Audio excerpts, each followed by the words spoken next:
Constructive Solutions Inc. kicks off Phase 1 of the Global Environmental Facility Funded project entitled Developing Good Environmental Practices Through Proper Managing and Disposal of E-Waste Across the Vincent and the Grenadines, with its 2 weeks Trainer of Trainers workshop. Being an entrepreneur is not necessarily hard, it's not necessarily difficult, and it is not impossible. By the way, all of you have that ability to be an entrepreneur. The fact that you are here tells me you have that interest, right? POPs affects you internally, not externally. Okay? So when lead is in your system, you end up with cancer very quickly. And you will learn some of the other chemicals as you go through next week. 13 local unemployed youths were trained in e-waste entrepreneurship conducted by the Caribbean Center of Excellence for Sustainable Livelihoods, C.E.F, a regional non-profit organization whose aim is to produce resilient and sustainable citizens across the Caribbean. Now what we're going to be doing, we're going to be carrying through a training program which will teach you how to properly dispose of these wastes. And the aim of this program is a pilot project, meaning that it is being tested for the first time. So it means we are all going through a learning phase. It will be evaluated. The training was led by its very own Dr. Marcia Brandon, entrepreneurship expert and founder of COESL. So those are some of my comments. When you're doing your presentation, always make sure you prepare. It's so important that you prepare, because if you don't prepare, it will show. When you are moving from one member to the next of your team, whoever is doing it, say what you're doing, what part you're doing, and then introduce your team member who is going to do the other part, yeah? Don't just step out and then let your team member step in. Sort of make it flow. No, what are your views on using recycling materials to make accessible? So your 3 are different from those? Okay. No, we have, well, how much are you willing to pay? Okay, so... And we have, would you wear this? Okay.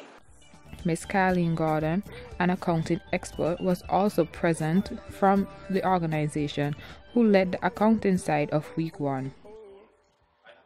Keep records, and I would advise you, when you're choosing the positions in your business, make sure that the person you choose as your finance persons like to keep records, because it's not something everybody likes to do. And you don't want to get to the end when you have to do your accounts and then they say, oops, sorry, and then you'll want to kill them, and that will be more than conflict. That you're not supposed to take your personal spendings and other things and include it into your business. That is exactly right. That is exactly right. And what I always say to entrepreneurs is, decide on a salary that can support you and charge it in your business. Even if you can't pay yourself that salary, look at a desirable salary. Put it there. If you can't pay yourself enough, then the business owes you. But keep it separate. And as you said, if you borrow from the business, put it and you owe the business, and you have to pay this back at some point. Or and someday you're going to realize I have no money to pay my bills for the business. There's a mindset to doing accounts. People do accounts well. You have to be thorough. You have to be detail oriented. You have to see what other people don't see. Participants, who aged between ages 18 to 35, were also trained by local attorney at law, Alexi Charles, on the importance of contracts and agreements in business.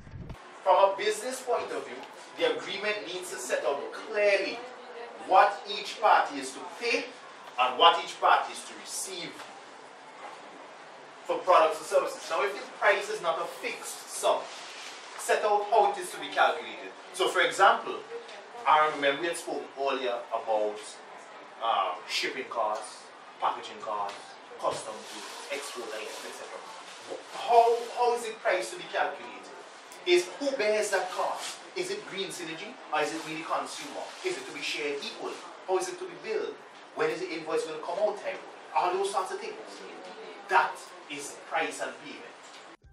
At the end of week 1's entrepreneurship training, participants were able to create 2 green businesses and conduct a sales exhibition.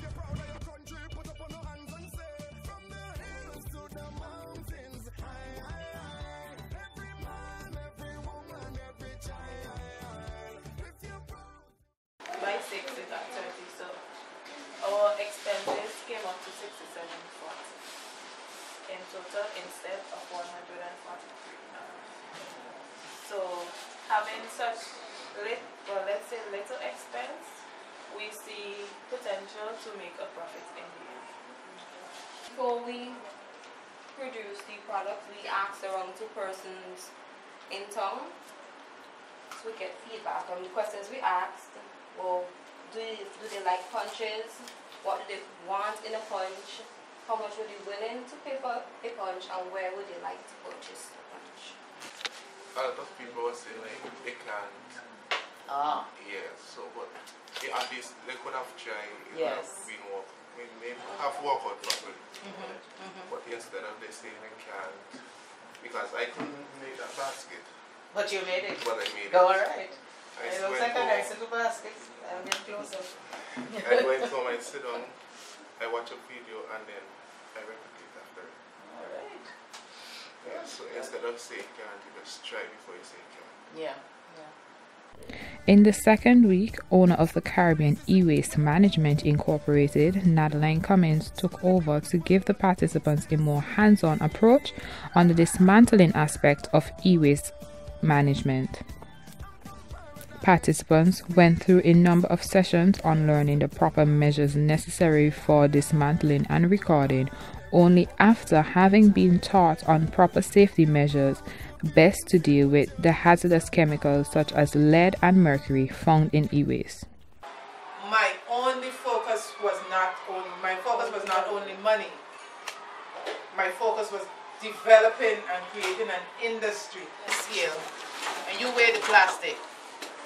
And you could tell someone, or for your own benefit, you could say, well, a Smart printer contains 5 pounds of plastic or 10 pounds of plastic, an ounce of circuit board, and whatever. You just weigh the little things that come up. So you could know a particular product with what are the outputs of it in terms of the material.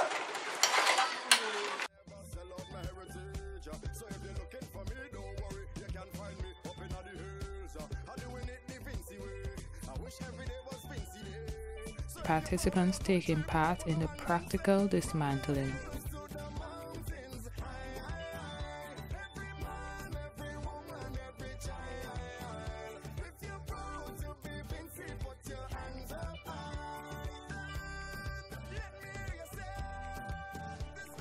After doing the practical work, participants conducted a site visit to the diamond collection point, where they were able to see what measures are being taken when dumping of e-waste currently in St. Vincent and the Grenadines.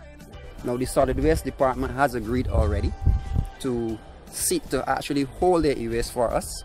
So they're going to allow these young people to sort it out and separate them, and this will help in their preparing this first pilot shipment to go out of the island.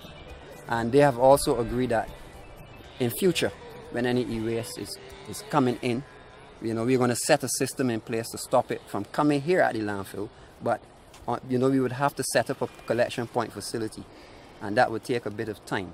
So in the interim, we are trying to find, like my colleagues say, a suitable place to store this e-waste so it doesn't actually enter the landfill. So this project is really historic. It's the first time it's being done in St. Vincent. And it was mainly designed as a partnership to solve several problems, but mainly the environmental problem. Participants were able to see and understand the need for their e-waste facility. Firstly, it helped me with valuing others and valuing myself as a person. It builds me not only in a physical aspect, but mentally. And as a part of the e-waste itself, it taught me the harms and the effects that can be portrayed to us, not only as dealing with it physically, but being disposed of in the community. And basically, we're trying to just allow the communities that there is a solution now that we're trying to implement, that they don't have to necessarily dump it. As a result of the G.E.F funded e-waste management project, All Island Recycling also permitted the team with a tour around their warehouse to provide a physical example of similar recycling warehouse setup as they demonstrated with their plastic bottles recycling. At the end of the 2 weeks G.E.F funded e-waste management project trainer of trainers workshop, the participants were certified and all equipped and ready to take on phase 2 capacity development, which will involve visiting communities across St. Vincent and the Grenadines, taking the project one step further from the training room out into the field.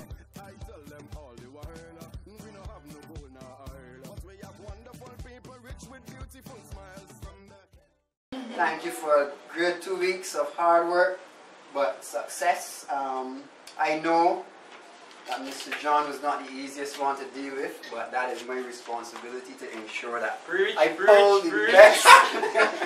That I pull the best out of you, and I believe that we would have done that so far. And rest assured, it's going to continue. So I am not going to just ease off and leave you there on your own, but know that you will be supported, and we are going to together make this work for you and for other young people across this nation.